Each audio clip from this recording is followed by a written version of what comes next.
नमस्कार दोस्तों, defence news Hindi में आपका स्वागत है। आज की मुख्य खबरें। भारत राफेल F4 लड़ाकू विमानों और स्वदेशी कैट्स वॉरियर ड्रोन के बीच इंटरऑपरेबिलिटी को बढ़ाने के लिए सक्रिय है। भारत राफेल F4 लड़ाकू विमानों और स्वदेशी कैट्स वॉरियर यानी कि लॉयल विंगमैन ड्रोन के बीच क्रियाशीलता यानी इंटरऑपरेबिलिटी को बढ़ाने के लिए सक्रिय रूप से जोर दे रहा है, ताकि उन्नत मानव रहित टीमिंग यानी MUMT को सक्षम किया जा सके। यह एकीकरण राफेल को एक कमांड नोई के रूप में उपयोग करेगा, जिससे युद्ध के दौरान स्वायत्त ड्रोन संचालन को नियंत्रित किया जा सकेगा। राफेल F4 और कैट्स वॉरियर का एकीकरण भारतीय वायुसेना की युद्धक क्षमताओं को काफी बढ़ा देगा। HAL 2026 के अंत तक कैट्स वॉरियर की पहली उड़ान का लक्ष्य रख रहा है, जिसे शुरुआत में तेजस Mk1A और बाद में राफेल के साथ एकीकृत किया जाएगा। भारत फ्रांस के राफेल के लिए API स्तर का एक्सेस मांग रहा है, जो भारतीय इंजीनियरों को राफेल F4 के सिस्टम के साथ अपने स्वदेशी ड्रोन को जोड़ने और संशोधित करने की सुविधा देगा। यह प्रयास राफेल F5 की ओर बढ़ने में भी मदद करेगा, जिसे विशेष रूप से ऐसे ड्रोन संचालन के लिए डिजाइन किया जा रहा है। यह तालमेल रक्षा में आत्मनिर्भर भारत की पहल को बढ़ावा देते हुए भारतीय वायुसेना को एक घातक और तकनीकी रूप से उन्नत बढ़त प्रदान करेगा। अगला, भारतीय वायुसेना अपनी सीड क्षमताओं और इलेक्ट्रॉनिक वॉरफेयर को मजबूत करने के लिए स्काई शील्ड पॉडेड सिस्टम पर नजर रख रही है। भारतीय वायुसेना अपनी सीड यानी SEAD फुल फॉर्म है suppression of enemy air defences क्षमताओं और इलेक्ट्रॉनिक वॉरफेयर को मजबूत करने के लिए स्काई शील्ड पॉडेड सिस्टम पर नजर रख रही है। यह Israeli system front line fighter jets के लिए एक क्षमता पुल यानी कैपेबिलिटी ब्रिज के रूप में काम करेगा, जो निश्चय ही दुश्मन के रडार और मिसाइल प्रणालियों को निष्क्रिय करने में मदद करेगा। स्काई शील्ड एक पड प्रणाली है, जिसे मिशन के अनुसार फाइटर विमानों पर लगाया जा सकता है। यह दुश्मन के जमीनी वायु रक्षा क्षेत्र यानी layered surface to air missile systems को दबाने में भारतीय क्षमता को बढ़ाएगा, जो युद्ध परिदृश्यों के लिए जरूरी है। यह प्रणाली भारत के स्थानीय रक्षा उत्पादनों के प्रयासों को भी सहारा देते हुए एक भरोसेमंद विकल्प होगा, क्योंकि भारत अपनी खुद का इलेक्ट्रॉनिक वॉरफेयर सूट भी विकसित कर रहा है। भारत ने 2026 में इजराइल के साथ बड़े रक्षा सौदों पर काम किया है, जिसमें स्पाइस 1000 और रैम्पेज जैसी प्रणालियां भी शामिल हैं, जो वायु रक्षा को सुदृढ़ करेंगी। यह कदम भारत के रक्षा आधुनिकीकरण का एक बड़ा बदलाव है, जो आधुनिक युद्ध के लिए जरूरी तकनीकी बढ़त यानी टेक्निकल एज सुनिश्चित करता है। अगला, अब इंडिया का FRCV टैंक खुद ही भरेगा गोला। भारत में विकसित स्वदेशी auto loader system defence sector में बड़ी उपलब्धि माना जा रहा है। यह सिस्टम चेन्नई स्थित जिनोवस प्राइवेट लिमिटेड और DRDO की combat vehicles research and development establishment ने मिलकर तैयार किया है। इसका उद्देश्य आयात पर निर्भरता कम करना है, इसके अलावा खर्च कम करना और देश के हिसाब से तकनीक विकसित करना। अब जानते हैं क्या है FRCV कार्यक्रम। फुल फॉर्म है future ready combat vehicle.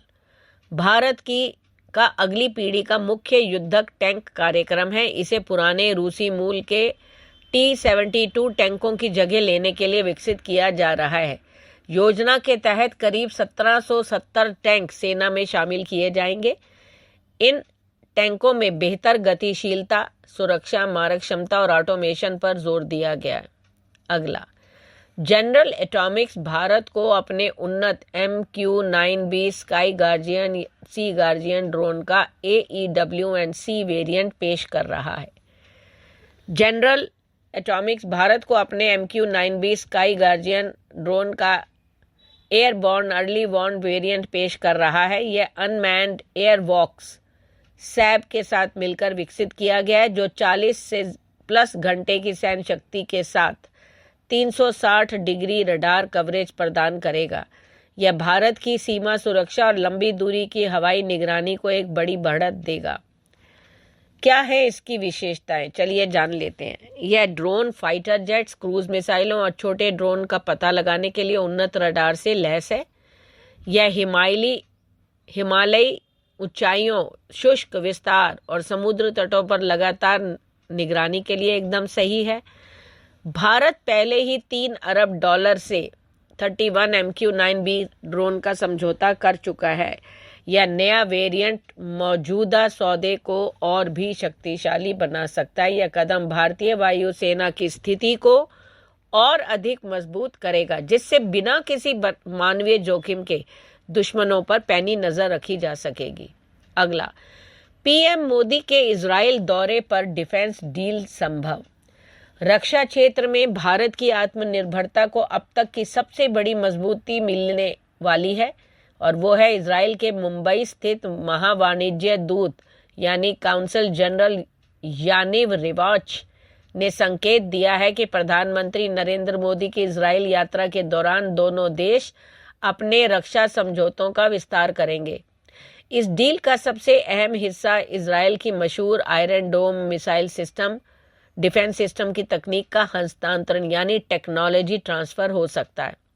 Israeli राजदूत यानिव रिवाच के अनुसार यह केवल हथियारों की खरीद बिक्री का सौदा नहीं होगा, बल्कि मेक इन इंडिया पहल के तहत भारत में ही इन प्रणालियों के निर्माण पर ध्यान केंद्रित किया जाएगा।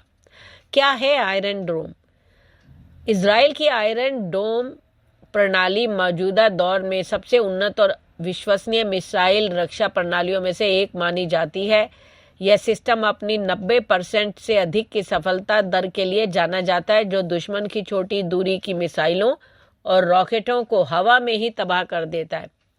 ये विशेष रूप से कम और मध्यम दूरी की मिसाइलों, रॉकेटों और ड्रोन हमलों को हवा में ही नष्ट करने के लिए डिजाइन की गई है।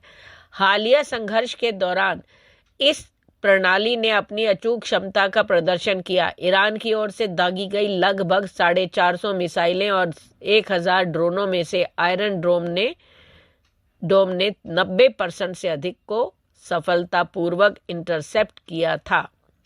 अगला, फ्रांस भारत के स्वदेशी Pinaka multi barrel rocket launcher system को खरीदने पर गंभीर। जी हाँ, ये बात सही है, वो उस पर गंभीरता से विचार कर रहा है। यह कदम आत्मनिर्भर भारत और रक्षा निर्यात के लिए एक बड़ी उपलब्धि हो सकती है, क्योंकि यह अमेरिकी हिमार्स को टक्कर देने वाला एक सस्ता और बेहद शक्तिशाली हथियार है। फ्रांस राफेल सौदे के बदले भारतीय हथियारों को खरीदकर रक्षा संबंधों को नया आयाम देने को उत्सुक है। पिनाका सिस्टम महज 44 सेकंड में 12 रॉकेट दागकर 1000 × 800 मीटर के क्षेत्र को तबाह कर सकता है। इसकी वर्तमान मारक क्षमता 38 किलोमीटर है, जिसे 75 किलोमीटर तक बढ़ाया जा सकता है। यह अमेरिकी हिमार्स की तुलना में काफ़ी सस्ता है, जो फ्रांस के लिए एक प्रमुख कारण हो सकता है। फ्रांस अपनी सेना के पुराने पड़ रहे M270 सिस्टम को अपग्रेड करने के लिए पिनाका का मूल्यांकन कर रहा है। यदि यह सौदा पक्का होता है, तो यह वैश्विक रक्षा बाजार में भारतीय हथियारों के लिए एक बड़ी सफलता होगी। धन्यवाद।